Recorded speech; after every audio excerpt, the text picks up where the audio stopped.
Bonjour, je suis Isabelle Boutin. Et je suis Mélanie Dufresne. Cherchez-vous la meilleure façon de promouvoir votre livre? Bienvenue au podcast Entrepreneur, la révolution du livre. Votre dose hebdomadaire de nouvelles et d'inspiration pour votre carrière d'auteur.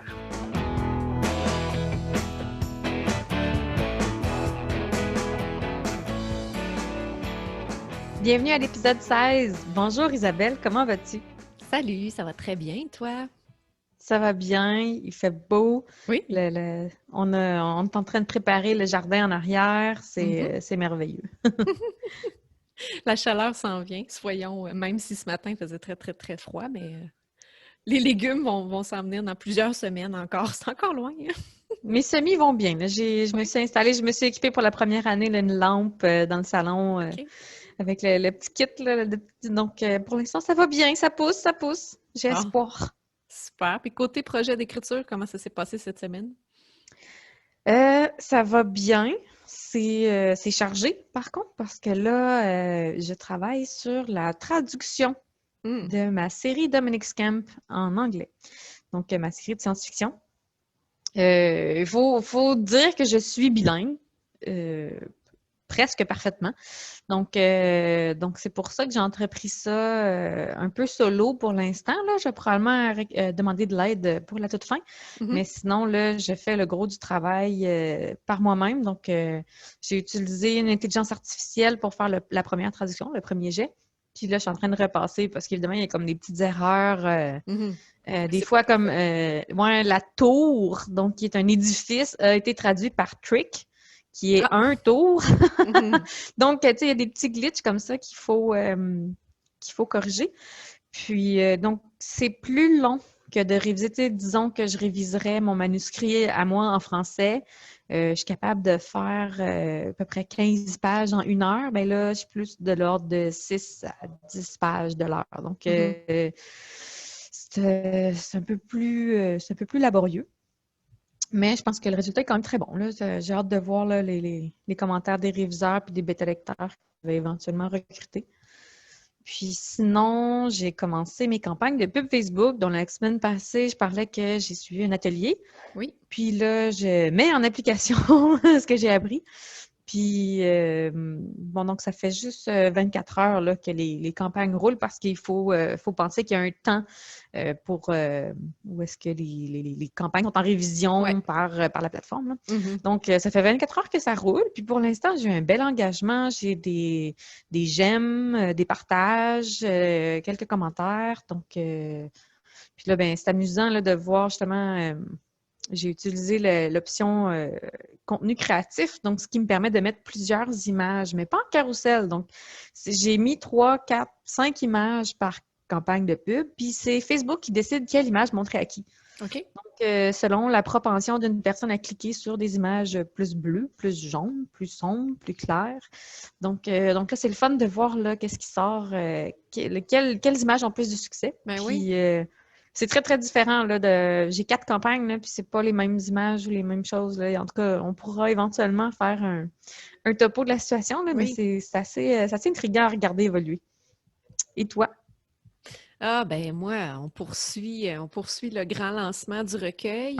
Cette semaine, c'est ça, on poursuit les présentations des auteurs et ça va bien, ça crée vraiment beaucoup de réactions, donc c'est super motivant. Puis là, je suis en train de commencer à prévoir le côté plus technique de distribution, là, donc envoyer les copies d'auteurs à mes auteurs participants, comment faire pour organiser tout ça, parce que j'ai 5 auteurs qui sont en France et le reste sont au Canada, donc c'est pas nécessairement simple de poster en Outre-mer en ce moment, mais même en général, c'est pas que c'est compliqué, mais c'est que ça coûte cher, c'est long. Des fois, il y a toutes sortes de facteurs qu'il faut tenir en compte. Donc là, j'essaie de trouver une solution locale à distance, donc d'essayer de travailler avec un fournisseur directement là-bas. Et je suis en pourparlers en ce moment. Donc, c'est vraiment une espèce de drôle de gestion de projet là, que je fais, que j'avais pas vu venir cette difficulté-là nécessairement, mais là, elle arrive. Mais ça se passe bien. Là, je pense qu'on va trouver une solution qui va être efficace puis qui va satisfaire les auteurs français qui étaient potentiellement un peu déçue là, de ne pas savoir si elle allait réussir à avoir des copies d'auteurs directement chez eux. Donc là, ça avance bien. C'est ça, derniers petits travaux, là, j'ai reçu une partie de la correction de ma réviseur et j'ai commencé à regarder ça. Et donc, ça prend forme. Là. Bientôt, on va être à l'étape de la mise en page du livre puis de l'impression. Donc, ça commence à être vraiment sérieux. Là. Je commence à avoir vraiment très, très, très hâte de tenir le livre dans mes mains. Là. J'en peux plus. C'est comme la fin d'une grossesse. Les 2 dernières semaines sont pénibles. Ah oui, c'est ça. Là. C'est là d'arrêter de travailler là, sur le contenu du livre et de le tenir, d'avoir ce résultat-là de tous ces efforts-là. Là. Ça va être vraiment satisfaisant. Je pense que je vais pleurer. Mais assez parlé de moi. Cette semaine, on poursuit avec nos émissions spéciales. Et cette semaine, on va discuter d'équipe de lancement. Donc, avec Mélanie, utilise cette technique-là depuis je ne sais pas combien de temps, mais elle va tout nous expliquer. C'est quoi une équipe de lancement, premièrement. Démêle tout ça, là, parce que c'est comme pas clair.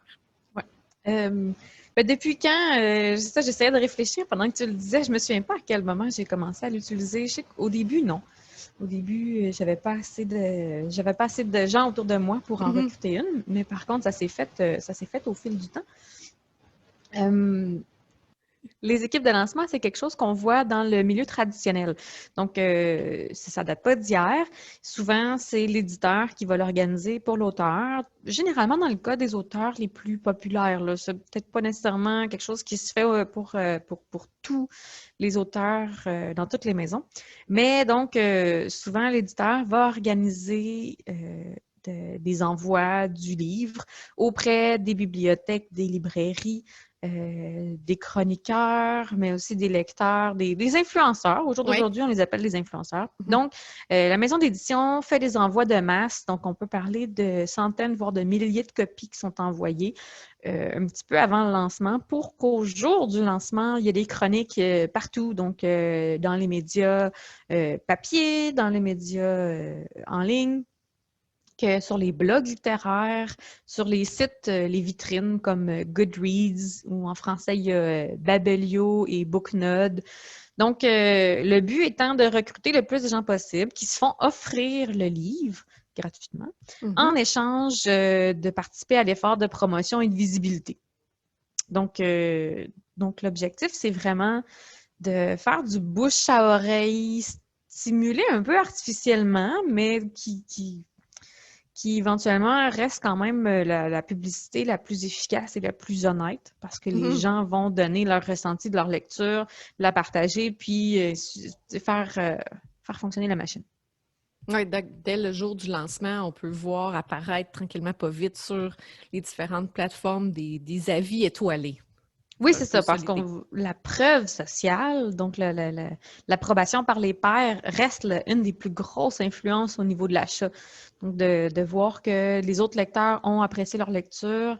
Des fois, même les commentaires négatifs, ça peut aussi être un incitatif à l'achat. Tu sais, s'il y a quelqu'un qui dit « Ah, la romance était vraiment trop intense, c'était trop... il y a quelqu'un qui peut dire « Ben moi, j'adore ça comme ça. » Donc, c'est ça. Donc, bonne ou mauvaise critique, ça peut aider à mieux cibler le lectorat puis à bien rejoindre les lecteurs. Donc, mais est-ce qu'il y a quelque chose de pas un peu... pas que j'allais dire tricher, mais les étoiles, on ne sait pas trop ce qu'ils vont nous répondre, dans le fond, les gens qui participent à l'équipe de lancement. Tu sais, tu disais, ça peut être des avis négatifs qui peuvent donner envie d'acheter. Mais on n'est pas à l'abri des avis négatifs qui donnent vraiment pas envie d'acheter, là, un lecteur pourrait dire achetez surtout pas ce livre ou quelque chose comme ça. Ça peut arriver. C'est pas quelque chose qui est impossible. Exact. C'est un risque qu'on prend. Par contre, si on a les gens qu'on recrute pour notre équipe de lancement, normalement, on les a choisis. Mhm. Donc, c'est pas nécessairement, on n'a pas ramassé 20 personnes au hasard dans la rue. Donc, souvent, on va les avoir recrutés dans notre lectorat existant ou dans des groupes de lecture qu'on fréquente. Donc, c'est une personne avec qui on va avoir un minimum de relations. Puis, il y a généralement, pour les gens qui sont habitués de le faire, la courtoisie, c'est d'écrire à l'auteur puis de dire, écoute, j'ai vraiment pas aimé ton livre pour X, Y raison. Puis, comme ça se fait avant le lancement, donc l'équipe de lancement reçoit le livre généralement à peu près 3 semaines avant, Mhm. il y a possibilité de corriger le tir. Donc, si admettons, c'est un lecteur de sensibilité qui vient dire non, la façon dont tu traites d'une minorité ethnique est vraiment horrible, c'est caricatural, c'est désobligeant, ben, il est encore temps de faire des modifications au livre, à l'histoire. Mhm. Même chose, Donc, si le lecteur trouvait une incohérence là, qui n'a pas de bon sens, oui, là, c'est des encore le temps. Là, coquilles, ouais. des erreurs de logique, donc aussi des fois des erreurs de continuité. Il y a un personnage qui était dans une pièce qui ne l'est plus, Mhm. où on s'est trompé de date, de moment de la journée. Il était supposé faire noir, puis finalement il fait clair. Normalement, c'est les bêta-lecteurs qui sont supposés attraper ça, sauf que ça peut arriver à se rendre jusqu'en équipe de lancement. Euh, mais normalement, c'est ça. La politesse veut que le membre de l'équipe de lancement va venir écrire à l'auteur en privé avant d'aller éclabousser tout ça sur les réseaux sociaux ou sur les plateformes, là. Mhm. Parce qu'on ne peut pas forcer quelqu'un de dire je te donne mon livre en échange, tu me donnes 5 étoiles. Il y en a qui le font, mais c'est interdit par les termes de service d'Amazon. Donc, si c'est une pratique que certaines personnes font, ben ils pourraient se retrouver à être bannis de la plateforme. Mhm. Parce que dans les termes de service, c'est clairement mentionné. Donc, on ne peut pas rémunérer une critique et qu'on ne peut pas donner un produit en échange d'une critique. Il y a une exclusion pour les livres parce qu'il y a comme une clause grand-père, si on veut, je ne sais pas trop. Là. Mhm. Dans le fond, ça a toujours été une pratique acceptée dans le domaine des livres de donner des copies en échange d'une critique. Donc, Amazon a fait une exception pour les livres. Donc, si vous achetez un câble ou je sais pas, un appareil électronique sur Amazon, ben, la compagnie ne peut pas vous rémunérer ou exiger en échange de quoi que ce soit une critique. Par contre, c'est une pratique acceptée au niveau des livres. Donc, vous avez le droit de donner des copies en échange de critiques, mais vous ne pouvez pas rémunérer la personne, vous ne pouvez pas lui offrir un cadeau, Mhm. de l'argent, des objets. Vous ne pouvez pas non plus l'obliger à donner 4 ou 5 étoiles minimum, sans quoi vous appliqueriez des sanctions arbitraires, là. Donc, il faut faire attention à ce niveau-là donc, d'encourager les gens à laisser des commentaires, mais vous ne pouvez pas les obliger. Donc, moi, souvent, c'est ce que je vais faire, c'est qu'aux membres de mon équipe, je vais leur donner l'opportunité. Donc, pour les plus introvertis, je vais leur dire, vous pouvez tout simplement en parler à vos proches. Vous pouvez partager mes publications sur les réseaux sociaux. Vous pouvez critiquer sur les vitrines, donc comme Booknode ou Babelio. Ou finalement, vous pouvez laisser un commentaire sur une plateforme, une boutique en ligne. Puis là, ben, je vais généralement énumérer tous les liens, là. Donc, Amazon, Apple Book, Kobo, pour donc laisser le choix, mais rendre la tâche facile aux membres de l'équipe là, pour qu'ils Mhm. puissent aisément, facilement, sans trop d'efforts, aller laisser leurs commentaires. Mais donc, il faut vraiment laisser la porte ouverte et mettre l'emphase sur un commentaire honnête. Donc, pas un commentaire élogieux, donc, il faut vraiment leur demander un commentaire honnête. Donc, c'est Mhm. comme ça, en prenant toutes ces précautions-là, on s'assure de respecter les termes de service d'Amazon et des différentes plateformes. Comment, tu sais, tu dis ces personnes-là, tu les as choisies, mais justement, comment tu fais? Tu t'as demandé à ta mère, ta soeur, ton frère, puis ton voisin, ou comment tu fais pour recruter des gens dans cette équipe-là?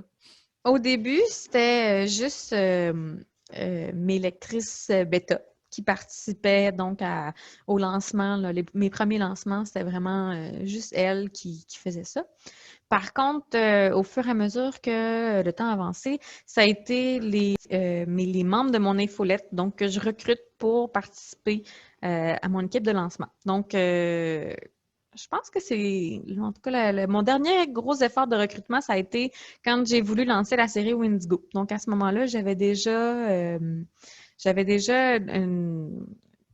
plus d'une cinquantaine de personnes sur mon infolette qui étaient des amateurs de science-fiction.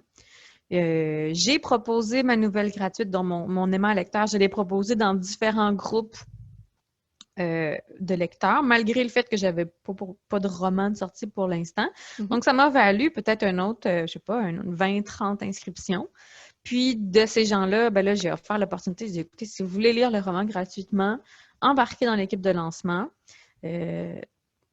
En expliquant évidemment la clause, l'entente. Donc, l'entente, c'est que j'offre le livre gratuitement, mais en échange, ils m'aident à donner de la visibilité, puis qu'ils ont un temps imparti pour faire la lecture et que je m'attends à avoir leur retour, leur participation dans la semaine qui suit le lancement. Donc, ces gens-là, je les traite pas de la même façon que mes chroniqueuses ou mes blogueuses. Donc, mes chroniqueuses, je vais généralement leur écrire un message personnalisé.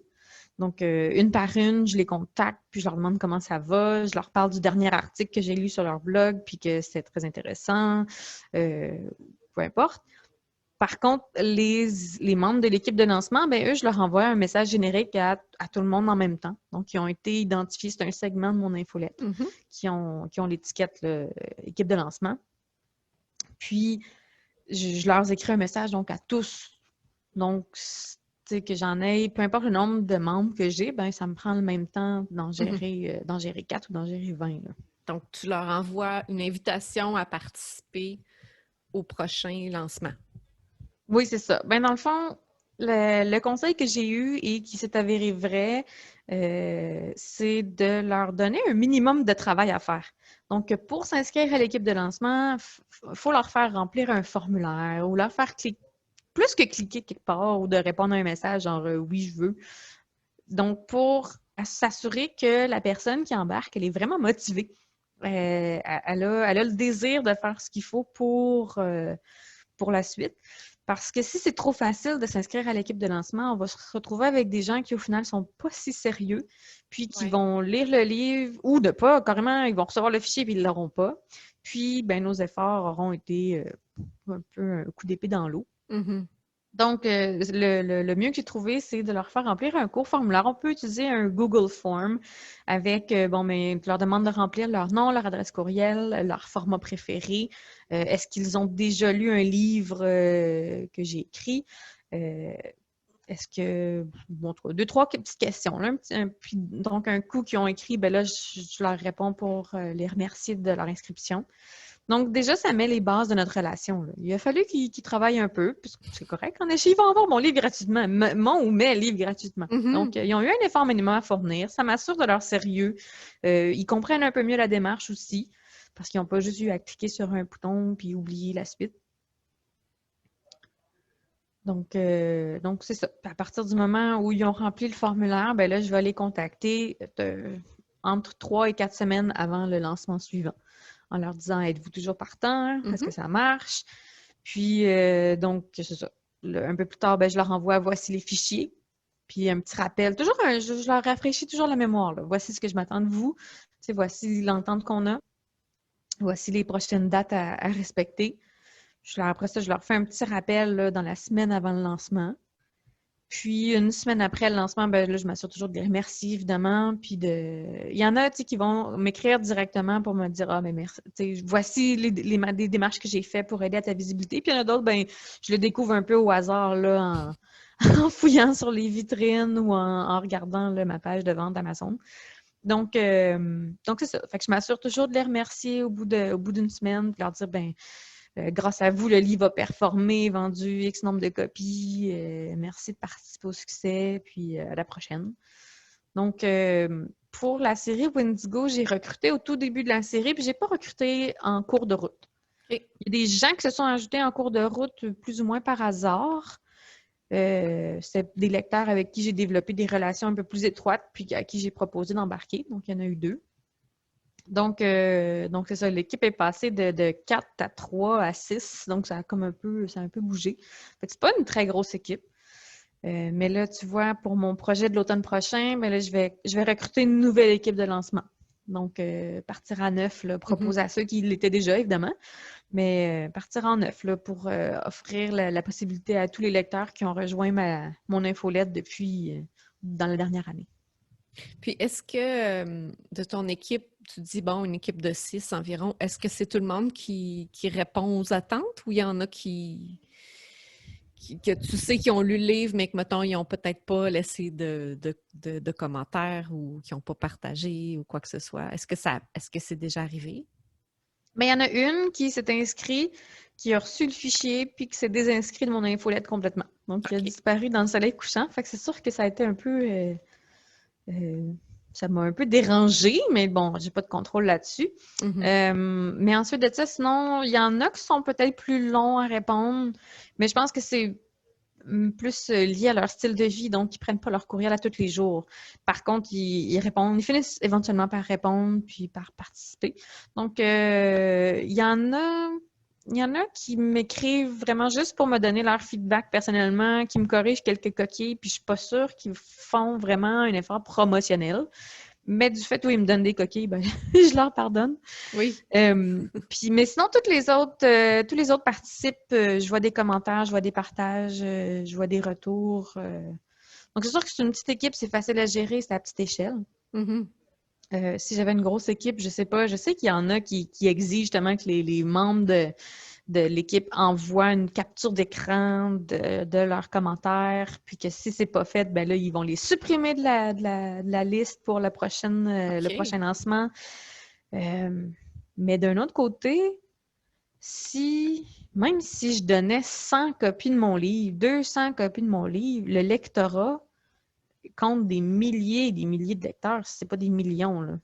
Fait que je pense qu'il y a tellement de gens à atteindre que même si j'en perdais un ou deux ou que je perdais une vente parce que je le donnais gratuitement puis qu'au final, il aurait dû l'acheter, je pense que ça n'a pas tant de poids dans la balance. Ben, c'est parce que, ouais, c'est ce que j'allais te poser comme question, parce que je pense qu'il y a peut-être des auteurs qui peuvent être inquiets par rapport à ça, de dire, ben, plus je donne des livres à ceux qui sont intéressés, donc il ne restera plus de gens intéressés à payer pour le livre. Mais je pense qu'on a tendance à voir le marché plus petit qu'il est, là. Ouais. En tout cas, c'est un feeling que j'ai, parce qu'on se dit, ben là, il n'y a pas tant de monde que ça qui peuvent être intéressés à lire, mais non. Il y en a énormément des lecteurs partout dans le monde, là. Des lecteurs francophones, peut-être pas tant que ça, mais ben, il y en a quand même énormément, mais peut-être pas autant que des lecteurs anglophones, mettons, mais il y en a quand même beaucoup. Mais juste la France puis le Québec, on est 70 millions. Donc, c'est sûr que tous ces gens-là ne sont pas des lecteurs en général ou des lecteurs de notre genre en particulier, mais quand même, ça fait beaucoup, beaucoup de gens. Mais tout ça, ça se fait avec des livres numériques.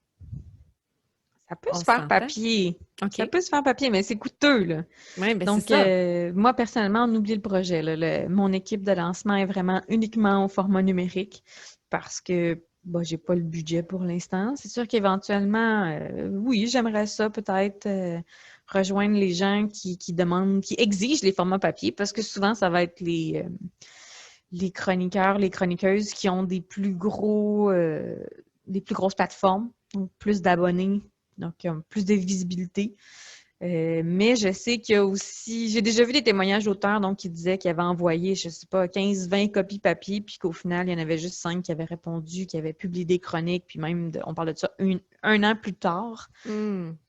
Donc, moi, personnellement, je ne suis pas prête. C'est fâchant quand tu as investi plusieurs dollars pour faire produire ces livres-là. Dans le cas d'une maison d'édition qui fait imprimer plusieurs centaines de copies, c'est pas tant une grosse différence que ça. Le coût marginal n'est pas très élevé, mais c'est sûr que si on fait imprimer 25 ou 50 copies de notre livre et qu'on en donne 10 et que ça donne rien, ça vient cher la critique. Oui, tandis que pour un auteur indépendant, le format numérique, ça ne coûte rien à part le temps que ça a pris pour l'envoyer. C'est sûr qu'après ça, est-ce qu'on a des craintes au niveau du piratage? Oui, mais je pense que le piratage existe pour tout le monde et n'importe qui, là, qu'on soit un gros nom, qu'on soit Stephen King ou qu'on soit Mélanie Dufresne. Il y a le risque de piratage est le même. Oui, ben de toute façon, même en vendant le livre numérique, il y a un risque, là, qu'on le vende ou qu'on le donne, il y a un risque que la personne après le transfère à quelqu'un d'autre. Là. Ça reste ça reste un objet virtuel, là. C'est facile à faire des copies, c'est facile à distribuer, malgré qu'on inscrit toujours production interdite à l'intérieur de nos livres. On ne sait jamais ce qui se passe une fois qu'on l'a envoyé. Non. Mais je pense que les copies qu'on donne, faut voir le retour sur investissement, faut voir à long terme. Mhm. Tu sais, je sais que moi, quand je magasine un livre à lire, je vais regarder les étoiles. Tu sais, s'il y a juste 5 commentaires sur la fiche du livre, je vais lire avec attention parce que je suis pas sûre que je vais l'acheter, parce que ça veut dire que c'est un jeune livre, un livre qui n'a pas beaucoup de vécu, qui n'a pas été nécessairement beaucoup acheté et lu.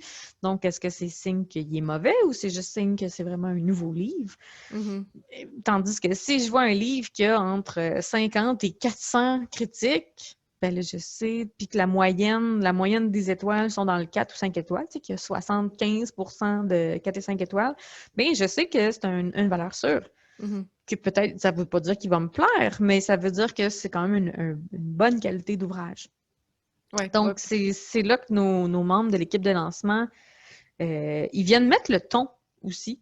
Parce que si le premier commentaire est une étoile assez écorchant, bien, ça va donner un peu le ton aux autres. Tandis que si c'est 4 ou 5 commentaires de notre équipe de lancement qui sont positifs, sans être nécessairement trop élogieux, mais déjà, ça va inciter les autres à poursuivre dans la même veine ou donc peut-être à être plus permissif ou à mettre un bémol, genre c'était bon, mais donc c'est important de partir le bal comme ça, sur une note positive. Mhm.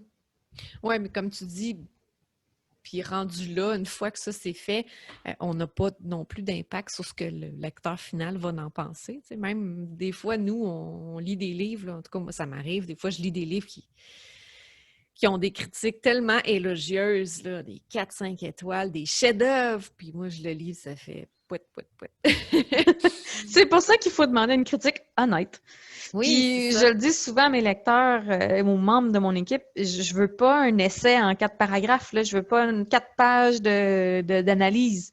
Mhm. Une ou 2 phrases, ça suffit, parce justement éviter qu'ils remarchent des mots vides de sens, là. Oui. Donc, je veux vraiment juste, j'ai aimé l'histoire, les personnages m'ont inspiré, j'ai été Moi, envoûtée par l'univers. je les lis pas de toute façon, les critiques, quand ça dépasse un Non. paragraphe, Ah c'est ouais. comme non. Je vais lire 2-3 phrases au début, puis non, j'ai pas envie que tu m'analyses le livre.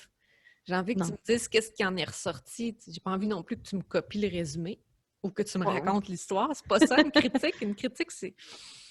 En tout cas, bref, on pourrait en parler des heures de c'est quoi une critique, c'est quoi... Comment écrire une critique? Ben, je dis pas que je suis une experte, mais pour moi, c'est pas ça, une critique, c'est pas d'analyser ce que l'auteur a voulu dire, là. C'est plus de parler de ce que ça nous a fait vivre comme émotion, ce qu'on a aimé, ce qu'on a moins aimé, comme tu dis. J'ai aimé parce que, j'ai pas aimé parce que je recommande ou je recommande pas. À la limite, on peut ajouter ça. Moi, j'en ai pas d'équipe de lancement. Ah, c'est ton terrible secret. C'est mon terrible secret. Non, mais j'ai jamais mis d'énergie ou pensé à le faire. Mais ce qui me fait penser, c'est en t'écoutant parler, je me dis, bien, dans le fond, en ayant une équipe de lancement, ça n'empêche pas d'avoir d'autres types de promotion puis de visibilité lors du lancement. Tu parlais de ton équipe de lancement de lectrices, puis tu as une équipe de blogueuses que tu contactes aussi. Donc, ça fait quand même plusieurs possibilités de visibilité qui sont toutes différentes, je dirais, parce que ils n'ont pas nécessairement le même but. Ils n'ont pas la même portée. Ils n'ont pas le même but. Donc, la chroniqueuse va faire généralement un article de blog sur son blog qu'elle va partager après ça sur Instagram, sur Facebook. Tandis que l'équipe de lancement, ben c'est ça, ça va être plus ciblé, ça va être sur les plateformes directement ou un partage de ce que moi je fais déjà. Donc, ça va être de la visibilité auprès de leur famille puis de leurs proches. Donc, c'est vraiment pas la même portée. Puis c'est ça qui est le fun. Puis ça peut prendre du temps. Donc là, une équipe de 6, je te dirais que ça ne me prend pas vraiment plus de temps que, comme je te disais, d'écrire mes 4 ou 5 messages que je leur envoie. Donc, envoyer des fichiers, faire des rappels, puis des remerciements à la fin. Donc, c'est pas très, ça consomme pas beaucoup de temps. Puis, comme on disait en parlant de l'infolette, je peux partir d'un message, je copie un ancien message, puis je repars à partir de là, je le mets à jour pour la session d'aujourd'hui. Donc, mon cadre est déjà fait. Salutations, au revoir, ma signature. Tu sais, il y a déjà une certaine structure de base, donc c'est quand même assez rapide à faire. Mais si vous avez une grosse équipe de lancement de plusieurs dizaines de personnes, c'est sûr que là, ça peut venir à consommer plus de temps parce qu'il y en a qui vont écrire pour dire « Ah, ben j'ai un problème technique avec le fichier » ou « Ah, finalement, j'aurais voulu un autre format, j'aimerais ça travailler dans le Word plutôt que dans le format PDF ou EPUB » ou d'autres choses comme ça, ou de gérer les réponses. Si tout le monde vous répond de façon sur une base individuelle, ça peut devenir gênant, surtout pour les gens qui sont introvertis. Donc, ça peut devenir assez taxant. Sauf que la bonne nouvelle, c'est que c'est une tâche qui peut se déléguer quand même assez bien à une secrétaire virtuelle ou un assistant. Donc, surtout avec la pandémie puis le confinement, c'est un service qui est à la mode. Il existait déjà avant, mais qui est vraiment rendu très à la mode. Donc, c'est une secrétaire ou un assistant virtuel que vous payez pour, mettons, je ne sais pas, 2 ou 3 heures par semaine, puis qui pourrait venir justement gérer ces messages-là, prévoir les envois, faire le suivi, assurer le côté technique. Donc, puis le suivi de voir si vous voulez contrôler que les gens qui participent à l'équipe de lancement publient bel et bien des commentaires, ben ça peut être l'assistant donc qui surveille ça, qui fait ça. Donc je pense que l'un dans l'autre, même si on n'est pas à l'aise ou qu'on ne trouve pas ça agréable, ben il y a façon de le faire. Il y a façon d'ajuster la méthode à nos préférences. Il y a possibilité de déléguer. Ouais. Est-ce que tu penses que ça peut valoir la peine d'avoir une équipe de lancement d'une personne? Ben, c'est un bon départ. Je pense c'est mieux que rien. Oui, c'est ça. Il n'y a pas de petite équipe. Tu sais, moi, je sais que mes bêta lectrices, ils partagent mes choses. Tu sais, quand je publie, je sais que mes bêta lectrices le partagent sur Facebook. Donc, tu sais, ça a été justement ma première mini-équipe de lancement. Donc, tu sais, je pense que juste d'avoir justement des vrais fans, des fans finis, là. Tu sais que peu importe ce que tu fais, ils vont aimer ça puis ils vont t'encourager. Donc, je pense que c'est la base, c'est le tremplin sur lequel on peut bâtir le reste, puis ça donne envie aux autres. Parce que, tu sais, quoi de plus passionnant que de voir quelqu'un de passionné? Ça donne envie d'en découvrir plus, d'en apprendre plus, puis tu te dis, voyons, si cette personne-là a autant d'intérêt pour ça, c'est parce qu'il y a un mérite derrière l'idée. Donc, je pense qu'il n'y a pas de trop petite équipe. Parce que, comme je te disais, à un certain point, mon équipe, c'était 3 personnes. Si j'avais abandonné, ben, tout ça serait mort, je serais à 0. Mais là, je suis rendue à 6. Puis, j'ai bon espoir que pour l'automne prochain, je vais essayer de la recruter la plus grosse possible. À 10, je serais contente. Mais, tu sais, je veux dire, il n'y a pas de... Il n'y a pas de trop petite équipe. OK.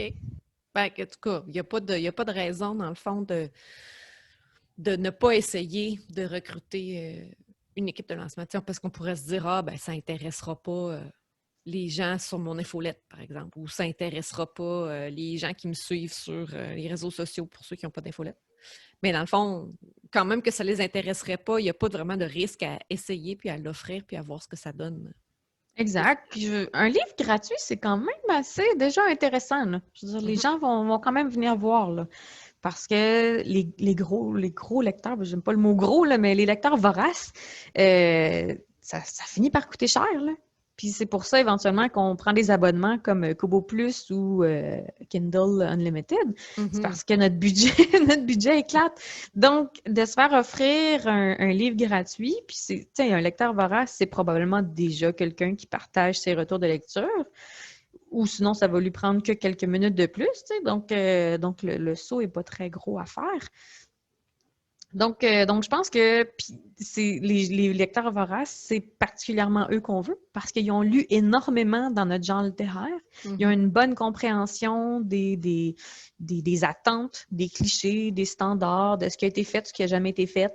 Donc, c'est exactement le genre de personne qu'on veut pour que cette personne-là puisse dire « Ah oui, j'ai adoré l'histoire parce qu'on reprend je sais pas, le cliché du méchant seigneur et on le tourne de bord de façon complètement nouvelle. Ou j'ai adoré la fantaisie urbaine qui est abordée sous un autre angle avec des nouvelles légendes. Donc, moi, pour la série Windigo, c'est ce qui ressortait souvent, là. J'ai été chercher des lectrices qui adoraient le genre, puis elles ont presque toutes majoritairement loué le fait que c'était un vent de fraîcheur. Donc, dans mes critiques, ça me fait des super bonnes critiques, là. Donc, voici ce que vous aimez, mais différemment. Donc, c'est ça. Les lecteurs voraces, ils diront pas non à un livre gratuit. Puis, ils lisent vite aussi, donc ça peut être pratique parce que quelqu'un qui prend un mois à lire un livre, pas nécessairement ce genre de personne-là qu'on veut sur notre équipe de lancement quand les semaines sont comptées avant le lancement, justement. Donc, ouais. Ah, ben c'est excellent. Moi, je pense que je vais peut-être essayer éventuellement de me créer une équipe de lancement. Ben là, j'ai pas de lancement, mais quand j'en aurai un, quand j'aurai un lancement. À moi, je parle à moi. Mais pour le recueil, j'ai décidé de faire une autre stratégie, mais on verra ce que l'avenir nous apportera à ce sujet-là. Et là, pour le recueil de ton équipe de lancement, c'est un peu les 21 auteurs. Oui. c'est eux, là, l'équipe de lancement. Oui, les 21 auteurs, mais aussi, j'ai quand même plusieurs chroniqueuses qui vont embarquer dans le bateau, là, puis qui vont faire des critiques là, du recueil pour sa sortie. Fait que j'ai hâte de voir l'effet que ça va donner, mais oui, c'est sûr que 21 personnes qui partagent tout ce qu'on publie, là, ça donne une visibilité assez incroyable pour des petits réseaux comme le nôtre, là, avec très, très peu d'abonnés au départ, puis ça grossit tranquillement, pas vite. Là. Ouais, c'est assez gagnant. Et là, ça, c'est super intéressant. En tout cas, comme je dis, ça me donne le goût, mais là, on arrive presque à la fin de nos épisodes du podcast. On a trop parlé de blogueuse. Et, on a préparé quelque chose pour planifier le futur du podcast. Est-ce que tu peux parler un petit peu de ce qu'on a planifié? Oui, bien, ceux qui nous suivent depuis le début savent qu'on on a lancé le podcast en sondant nos auditeurs et nos auditeurs potentiels. Puis on avait posé plusieurs questions au niveau des sujets qui vous intéressaient, de quoi vous vouliez nous entendre parler. Puis comme on conclut cette première saison-là, puis qu'on a envie de continuer l'aventure avec vous, on voulait savoir qu'est-ce que vous voulez pour l'avenir. Donc, plus de la même chose ou est-ce que vous voulez du nouveau ou est-ce que vous voulez qu'on se concentre sur certains sujets? Donc on va vous donner le micro là, au courant des prochaines semaines. On va partager un sondage, un formulaire sur notre page. Puis on vous invite à répondre en grand nombre puis à le partager autour de vous pour nous aider à planifier l'avenir. Mm-hmm. Parce qu'on a plein d'idées, mais si ça ne vous intéresse pas, on va essayer de viser d'autres idées, des idées qui intéressent ceux qui nous écoutent, puis avec lesquelles on pourra continuer à avancer sur cette belle lancée-là. Puis des fois, il y a des évidences pour nous, puis c'est pas évident pour vous. Donc c'est ça, on veut vous entendre sur le sujet. Parfait. Donc, suivez nos pages sur les réseaux sociaux, notre page Facebook, notre site web. On mettra le lien pour accéder à ce sondage-là dans les prochains jours, incessamment. Oui. Donc, c'est ce qui met fin à notre saison 1. On va prendre, nous, une petite pause de quelques semaines pour vous revenir avec une autre émission spéciale en juin. Donc, restez à l'affût pour découvrir cette émission-là. Puis, entre-temps, vous pourrez répondre à notre sondage pour nous enligner pour notre planification pour la saison 2 qui, elle, reviendra officiellement à la rentrée, donc à l'automne. Mais peut-être qu'il y aura des petits spéciaux, des petites surprises et des petits spéciaux au cours de l'été. Ça sera à définir, puis ce sera des belles surprises pour vous qu'on vous annoncera rendu là. Donc, d'ici là, passez une belle semaine en écriture, puis on se revoit bientôt. À bientôt!